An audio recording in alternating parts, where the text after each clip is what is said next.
Bom, só antes de você assistir esse vídeo, um recadinho rápido aqui. Você sabia que é possível você fazer uma grana divulgando vídeos como esse que você vai assistir aqui agora? Exatamente isso. Tem pessoas, inclusive, que fazem mais de R$ 6.000 por mês fazendo exatamente isso, compartilhando os meus conteúdos gratuitos. Isso faz sentido para você? Se sim, clica no link aqui da descrição e veja todos os detalhes. Agora, fique aí com o vídeo. Mais esperto que o diabo. Resumo final. Existem 3 coisas interconectadas dentro da minha entrevista com o diabo que mais me interessam. Esses 3 fatores me interessam porque foram as influências mais importantes da minha vida. Um fato que qualquer leitor da minha história consegue facilmente discernir. Os 3 fatores mais importantes são o hábito de alienar-se, a lei do ritmo hipnótico, através de qual todos os hábitos acabam se tornando permanentes, e o elemento tempo. Esse trio de forças invariavelmente está presente no destino de todos os homens de forma inviolável. Essas 3 forças acabam tendo um novo e mais importante significado quando são estudadas e combinadas como uma força grupal. Não precisa ter muita imaginação e nem muito conhecimento sobre as leis naturais para entender que a maior parte das dificuldades nas quais as pessoas se encontram são suas próprias criações. Além disso, as dificuldades raramente são resultado de circunstâncias imediatas. Elas geralmente são o ápice de uma série de circunstâncias, as quais foram consolidadas através do hábito da alienação com a colaboração do tempo. Samuel Inson não perdeu seu império industrial de 4 bilhões de dólares como resultado da crise econômica. Ele começou a perder muito antes da crise, quando ele tornou-se vítima de um grupo de mulheres que o seduziram, tornando seus talentos de grande utilidade pública em uma grande ópera. Se, em algum momento, um homem na mais alta posição do mundo financeiro despencou devido ao poder da alienação, do ritmo hipnótico e do tempo, esse homem foi Samuel Insull. Eu estou escrevendo sobre o Sr. Insull baseado em um conhecimento profundo sobre a sua pessoa e as causas dos seus problemas, os quais datam desde o tempo em que eu servi com ele durante a Primeira Guerra Mundial, até o momento da sua tentativa doentia de fugir de si mesmo. Henry Ford passou pela mesma crise que arruinou o Sr. Insull, mas Ford passou pela crise sem um arranhão e acabou no topo. Você quer saber a razão? Eu lhe contarei. Ford tem o hábito de não alienar-se em nenhum assunto. O tempo é um poderoso amigo de Ford, porque ele formou o hábito de usá-lo de forma construtiva e positiva, com a ajuda de pensamentos de sua própria criação, cercados por planos próprios. Pegue qualquer circunstância que você deseje, meça com referência ao seu relacionamento com o hábito da alienação, do ritmo hipnótico e do tempo, e você certamente terá as causas mais apuradas de todo fracasso ou de todo sucesso. Franklin D. Roosevelt assumiu seu gabinete com um estrondo durante o seu primeiro mandato, mas ele tinha um propósito inicial em mente, e esse propósito era bem definido. Seu objetivo era parar o estampido do medo e fazer com que as pessoas começassem a pensar e falar em termos de prosperidade nos negócios em vez de crise. Ao trabalhar na busca de seu propósito, não havia alienação. As forças de toda a nação estavam consolidadas e moviam-se como uma só, ajudando o presidente a alcançar o seu propósito definido. Pela primeira vez na história da América, os jornais de todas as inclinações políticas, as igrejas de todas as denominações, as pessoas de todas as raças e cores e as organizações políticas de todos os partidos uniram-se formando uma força estupenda, com o único objetivo de ajudar o presidente a restaurar a fé e as relações comerciais no país. Em uma conferência realizada entre o presidente e um grupo de conselheiros de emergências, poucos dias após ele assumir a presidência, eu perguntei a ele qual era o seu maior problema. Ele respondeu: não é uma questão de maior ou menor. Nós temos apenas um problema, e este problema é parar o medo e suplantá-lo com a fé. Antes do final do seu primeiro ano, o presidente havia vencido o medo e o suplantado pela fé. E a nação estava vagarosamente, mas no caminho certo, para sair de uma vez por todas da selva da crise. No final do seu primeiro mandato, marque bem o elemento tempo.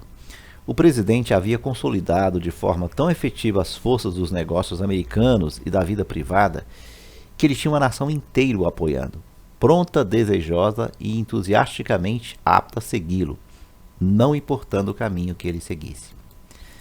Estes são fatos bem conhecidos para todo mundo que tenha lido os jornais ou escutado o rádio. Então veio outra eleição presidencial e oportunidade para as pessoas expressarem sua fé no seu líder. Elas a expressaram com a vitória sem precedentes na política americana, e o presidente assumiu o gabinete para um segundo mandato, com uma votação quase unânime, perdendo somente em 2 estados. Agora observe como a roda da vida começou a reverter-se e a voltar para outra direção. O presidente mudou a sua política, baseada em definição de propósito, e entrou para a indefinição e para a alienação. A sua mudança na política dividiu o poderoso Partido Trabalhista e fez com que mais da metade desse grupo ficasse contra ele. Ele dividiu o que antes era quase sólido em ambas as casas do Congresso e, mais importante do que isso, ele dividiu o povo americano em 2 grupos, prós e contras, e com o resultado final que o que sobrou daquele presidente foi somente o seu sorriso de $1 milhão e seu aperto de mão firme. Obviamente não o suficiente para fazê-lo reconquistar o poder que ele uma vez teve na vida americana. Aqui, então, temos o excelente exemplo de um homem que foi aos céus com grande força através da definição de propósito e desmoronou para o ponto de partida pelo hábito da alienação. Tanto na subida quanto em sua queda, pôde-se ver claramente o funcionamento da alienação e da não alienação, alcançando um pico através do poder do ritmo hipnótico e do tempo. Em toda a minha vida, o diabo teve uma dramática história para contar sobre os seus negócios comigo. Ele viu eu me alienar e me desalienar em oportunidades de negócios, os quais muitos teriam dado tudo o que tinham para tê-las. Ele viu eu me alienar na minha política de relacionamento com os outros, particularmente na minha falta de cautela nos negócios. A circunstância que me salvou do controle fatal da lei do ritmo hipnótico foi a definição de propósito com a qual, finalmente, eu dediquei toda a minha vida para a organização de uma filosofia de realização pessoal, orientada para o sucesso. Alienei-me em algum momento ou outro em pequenas ações e decisões, mas a minha alienação foi anulada pelo meu propósito maior, que era o suficiente para restaurar a minha coragem e colocar-me no caminho da busca do conhecimento em todas as pequenas derrotas.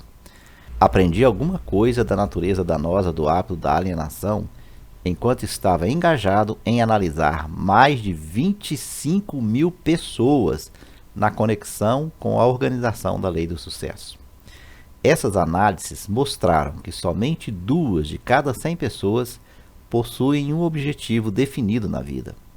As outras 98 foram pegas pelo hábito da alienação. Parece-me mais do que uma coincidência de que minhas análises claramente corroboraram as afirmações do diabo de que ele controla 98 de cada 100 pessoas, devido justamente ao hábito da alienação. Olhando para o passado e analisando a minha própria carreira, eu posso ver claramente que eu poderia ter evitado a maioria das derrotas temporárias, com as quais eu me deparei se eu tivesse, naquele momento, seguido um plano para a obtenção do meu maior propósito na vida. Da minha experiência em ter analisado os problemas de mais de 5 mil famílias, eu sei definitivamente que a maioria das pessoas casadas que se desarmonizam um com o outro o fazem devido ao acúmulo de um grande número de pequenas circunstâncias no seu casamento, as quais poderiam ter sido esclarecidas e contornadas no momento em que foram criadas, se houvesse uma política definida para fazê-lo. Eles não vivem a sua vida de casal com definição de propósito. Assim, a história é feita desde o princípio dos tempos. O homem que possui o plano mais definido, com propósito e força, caminha para a vitória. Os outros correm para conseguir abrigo e acabam sob a liderança daqueles que são mais determinados. A resposta não é difícil de encontrar. Não há necessidade de olhar para o céu para encontrá-la. Da minha parte, eu preferiria procurar a resposta do diabo, porque ele me contaria rapidamente que a vitória vai para as pessoas que sabem o que querem e que estão determinadas a consegui-la. Elas dominaram o hábito da alienação. Elas possuem políticas definidas, planos definidos e objetivos definidos. A sua oposição, que muitas vezes está em número maior, não tem chance alguma contra elas, porque a oposição não possui um plano, nem um propósito e também não possui uma política, exceto a de alienar-se, esperando que alguma coisa possa vir de algum lugar para ajudá-las. Naquelas 3 breves frases, você possui todas as informações necessárias para distinguir com clareza a diferença entre o sucesso e o fracasso, a força e a falta dela. Chegamos agora perto do fim de nossa visita através deste livro. Se fôssemos tentar colocar em apenas uma frase a coisa mais importante que eu tentei expressar através deste livro, seria algo do tipo, abre aspas, os desejos dominantes podem ser cristalizados nos seus equivalentes físicos, através da definição de propósito, amparada por planos definidos, com a cooperação da lei natural do ritmo hipnótico e do tempo. Fecha aspas. Aí você tem a fase positiva da filosofia de realização pessoal que eu tentei descrever através deste livro, com o máximo de brevidade e simplicidade. Se você expandir a filosofia com o propósito de adaptá-la às circunstâncias da vida, você verá que ela é tão grande quanto a vida em si mesma, que ela cobre todos os relacionamentos humanos, todos os pensamentos humanos, objetivos e também desejos. Então aqui estamos no final da mais estranha de todas as milhares de entrevistas que eu fiz com as maiores personalidades por um período de 50 anos de trabalho, na minha procura pelas verdades da vida, que levam à felicidade e à segurança econômica. É estranho, no entanto, que após ter tido a cooperação ativa de homens como Carnegie, Edison e Ford, eu tenha sido compelido finalmente a ir até o diabo para encontrar no conhecimento prático do maior de todos os princípios revelados na minha procura pela verdade. Como é estranho que eu tenha sido forçado a experimentar a pobreza, o fracasso e a adversidade em centenas de formas, antes de ter tido o privilégio de entender e utilizar a lei da natureza que neutraliza essas armas e as elimina do nosso caminho. Mas o mais estranho de toda esta dramática experiência que a vida me proporcionou é a simplicidade da lei pela qual, se eu a tivesse entendido, poderia ter transmutado meus desejos de forma substancial sem ter de me submeter tantos anos a períodos de miséria e dureza. Eu enxergo agora, no final da minha entrevista com o diabo, que eu estava carregando em meus próprios bolsos os fósforos com os quais o fogo da adversidade estava me queimando. E eu vejo também que a água com a qual esse fogo poderia ter sido extinguido estava em grande abundância, sempre disponível, esperando pelo meu comando. Eu procurei pela pedra filosofal com a qual o fracasso pode ser convertido em sucesso, somente para aprender que tanto o sucesso quanto o fracasso são resultados das forças evolucionárias do nosso dia a dia, através do qual os pensamentos dominantes são costurados ponto a ponto e transformados nas coisas que queremos ou nas coisas que não queremos, de acordo com a natureza desses pensamentos. Infelizmente, eu não entendi essa verdade no momento em que alcancei a idade da razão, porque se a tivesse entendido, teria sido capaz de desviar dos obstáculos que fui forçado a pular, enquanto caminhava no vale da sombra da vida.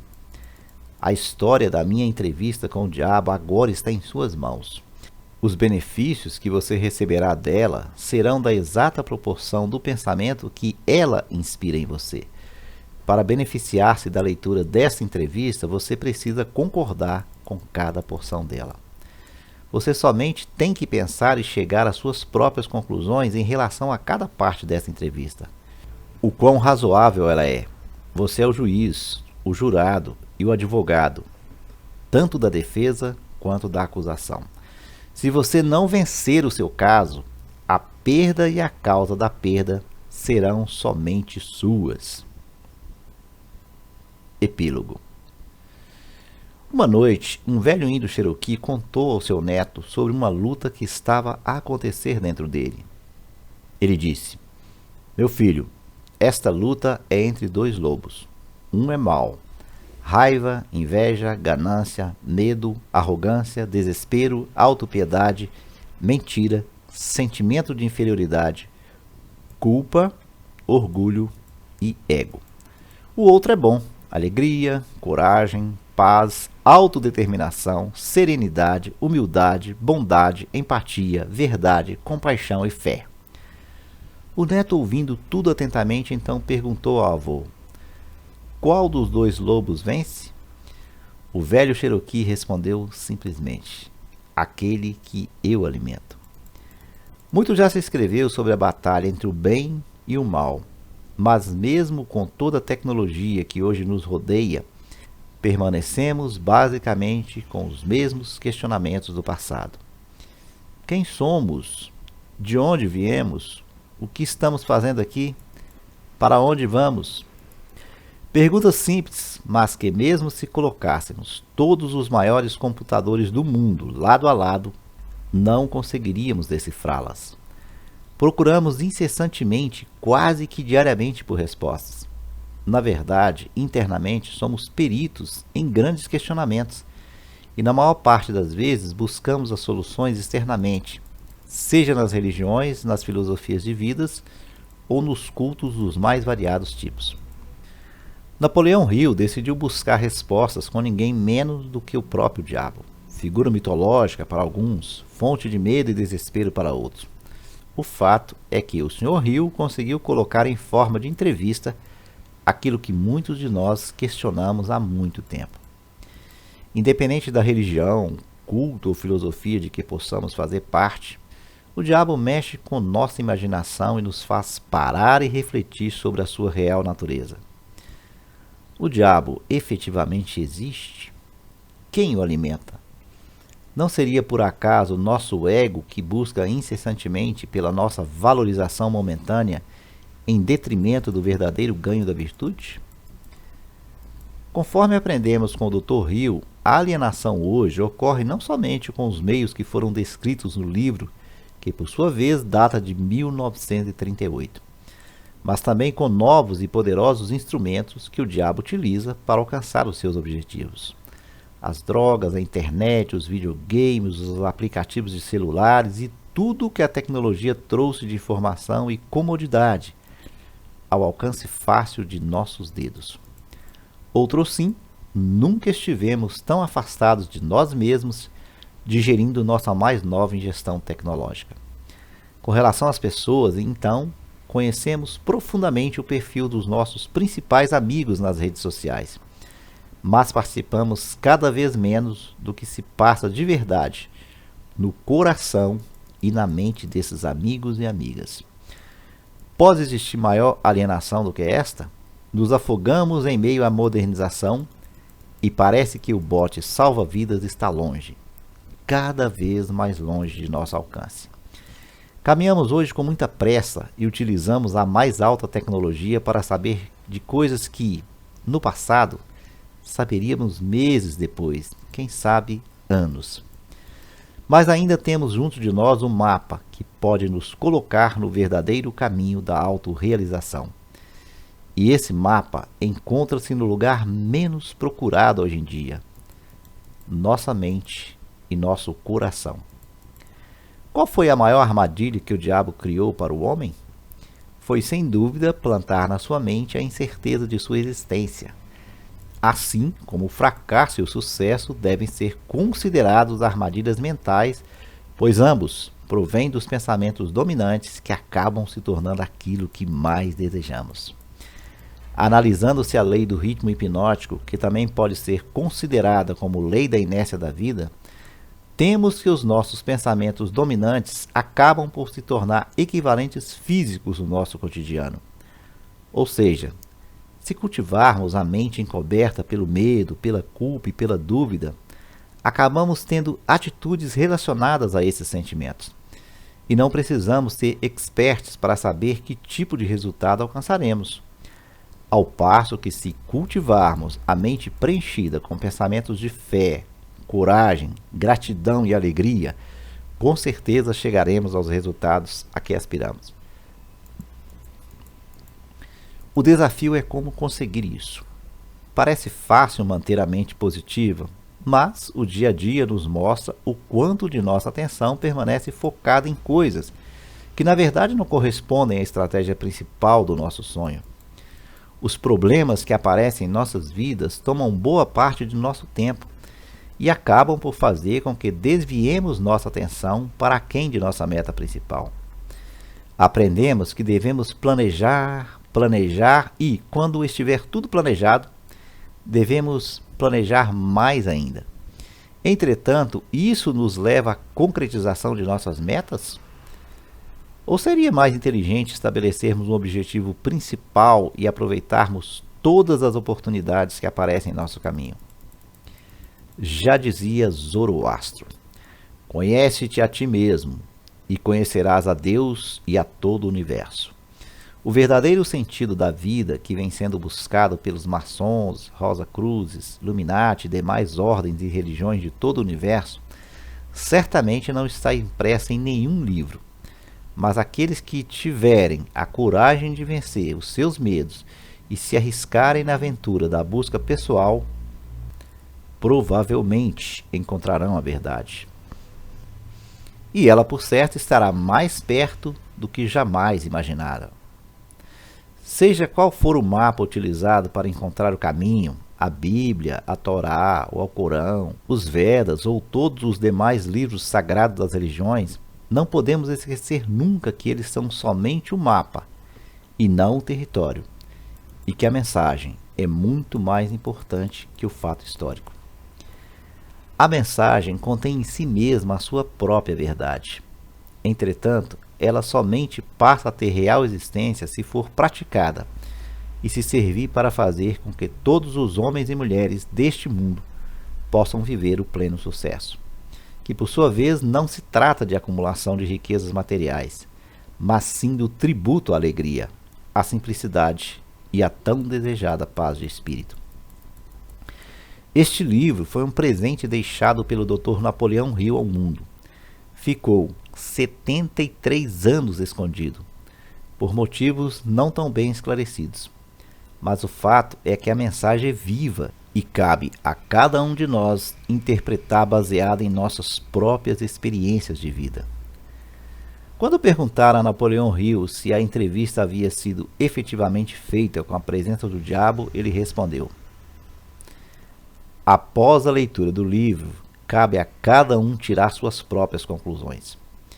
Mais ouro já foi extraído dos pensamentos dos homens e mulheres deste mundo do que em todas as minas existentes em todos os tempos no planeta Terra. Faça a sua parte. Faça deste livro seu livro de cabeceira e dê um exemplar de presente àquela pessoa que você mais estima. Que assim seja. Sincero e fraternalmente, M. Conte Jr. Aqui termina a leitura do livro Mais Esperto que o Diabo.